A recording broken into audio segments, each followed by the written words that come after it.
السلام علیکم ناظرین، مجھے امید ہے آپ تمام حضرات عافیت سے ہوں گے اور اللہ تبارک و تعالی آپ تمام حضرات کو عافیت سے رکھے۔ جیسا کہ آپ کو معلوم ہے، میں وقتاً فوقتاً آپ کے سامنے نبی کریم صلی اللہ علیہ وسلم اور دین سے متعلق کچھ باتیں آپ کی خدمت میں پیش کرتے رہتا ہوں۔ اسی طرح آج بھی میں آپ لوگوں کی خدمت میں نبی کریم صلی اللہ علیہ وسلم کے اس مبارک کے متعلق کچھ عرض کروں گا، یعنی آپ صلی اللہ علیہ وسلم کے چند نام اور اس کے معنی و مطلب، جن میں سے چند کو خود آپ صلی اللہ علیہ وسلم نے بیان فرمایا ہے۔ آپ صلی اللہ علیہ وسلم کا پہلا نام محمد، یعنی قابل تعریف مقدس وہ ذات جس کے ذریعے سے دین کامل ہوگا، اسلام کی تعریف ہوگی۔ دوسرا نام احمد، معنی بہت تعریف اور حمد و ثنا پانے والا، تعریف کیا ہوا۔ تیسرا معنی الماحی، آپ صلی اللہ علیہ وسلم نے فرمایا اللہ میرے ذریعے کفر و باطل کو تباہ کر دے گا، جیسا کہ آپ صلی اللہ علیہ وسلم نے جزیرہ عرب میں کفر و باطل کو تباہ کیا۔ چوتھا نام الحاشر، آپ صلی اللہ علیہ وسلم نے فرمایا تمام انسانوں کو دوبارہ میرے بعد زندہ کیا جائے گا۔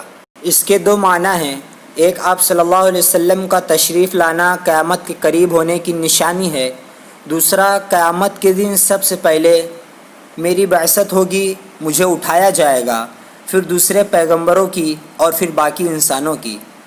آپ صلی اللہ علیہ وسلم کا پانچواں نام مبارک العاقب، آپ صلی اللہ علیہ وسلم نے فرمایا میرے بعد کوئی نبی نہیں ہوگا، میں آخری نبی ہوں۔ چھٹا نام نبی الرحمہ، میں رحمت للعالمین ہوں، میں تمام جہانوں کے لیے رحمت بنا کر بھیجا گیا ہوں۔ ساتواں نام نبی التوبہ، توبہ میرے باعث میرے سبب قبول ہوتی ہے، یعنی اگر میرا پیغام پہنچایا جائے اور اس پر عمل کیا جائے تب ہی توبہ قبول ہوتی ہے۔